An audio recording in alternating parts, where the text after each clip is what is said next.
पतीला दारूचे व्यसन, सततची शिवीगाळ व मारहाणीचा होणारा त्रास, तसेच बाळंतपणासाठी वणी येथे माहेरी आलेल्या पत्नीला घेण्यासाठी आलेल्या जावयाला तुमच्या घरची 4 माणसे आणून व बॉन्ड पेपरवर लिहून पुसून मग मुलगी पाठवू असे सांगितल्याचा राग आल्याने जावयाने मावस सासूवर चाकूने प्राणघातक हल्ला केल्याची खळबळजनक घटना वणी येथे घडली आहे. दरम्यान हल्ला करून पळून जाणाऱ्या जावया स्थानिकांनी पकडून पोलिसांच्या ताब्यात दिले असून गुन्हा दाखल करण्यात आलाय.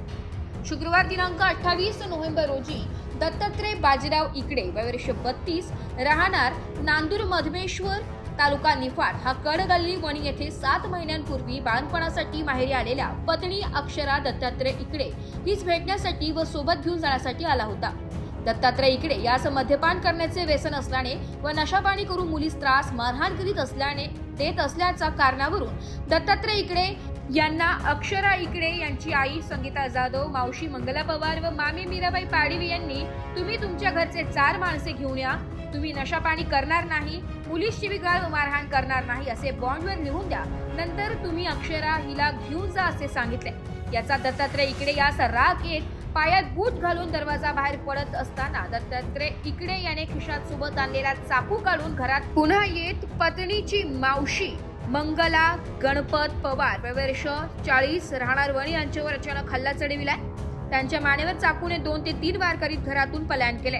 यावेळी घरातून मोठमोठ्याने आरडाओरड झाल्याने परिसरातील नागरिकांनी धाव घेतली असता हल्ला करून पळून जात असलेल्या दत्तात्रय इकडे यास पकडून पोलिसांना घटनेची माहिती दिली आहे. पोलिसांनी घटनास्थळी धाव घेत दत्तात्रय इकडे यास ताब्यात घेतलंय व जखमी झालेल्या मंगल पवार यांना वणी ग्रामीण रुग्णालयात दाखल केलंय. यावेळी मानेवर 2 ते 3 ठिकाणी जखमा झाल्या असून वणी रुग्णालयात उपचार चालू आहे. दरम्यान पोलिसांनी घटनेचे गांभीर्य ओळखून न्याय वैद्यकीय विज्ञान प्रयोगशाळा पथकाला पाचारण केले. घटनास्थळावरून तपासणी नमुने हस्तगत केले.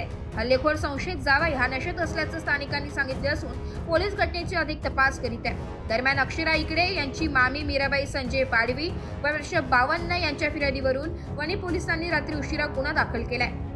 7व्या महिन्यात आणले होते आम्ही डिलिव्हरीला. तर डिलिव्हरी झाल्यानंतर येई काही फिरून पाहिलं नाही. महिना 1.5 महिना झाला, ये आलेच नाही कोणी. घ्यायला येत होते पण आम्हीच म्हणत होतो का लिहून पुसून द्या आम्हाला घेऊन जा, पण ते ऐकायला तयारच नाही. तसं ते म्हणतच नव्हते का आम्ही लिहून पुसून देतेच नाही.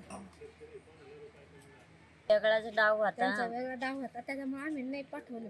पोरीला हिसकून घेतील आणि तिला उसकाटून पाठतील, त्याच्यामुळे आम्ही काय धाडायला. काय घडलं? त्याला आज मी सांगितलं आम्ही बाजीराव इकडे.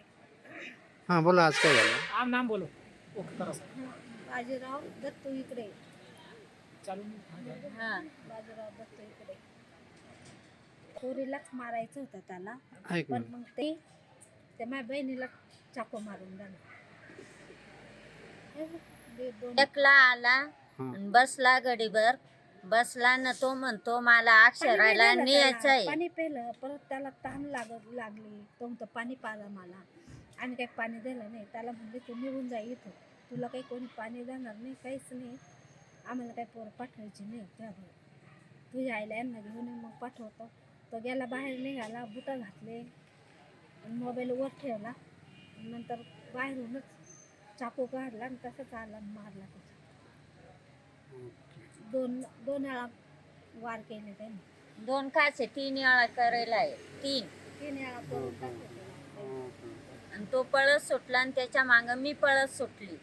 त्याला पकडायसाठी मी गाघाट केल्यानंतर एक मुलगा होता, तो उठून तो पळायला लागला. त्याच्यानंतरून मी त्याच्या मागं पळायला लागली. मला पुढं धाव काढून दिली आणि तो देशी दारूच्या दुकानाच्या शेजारी लपला.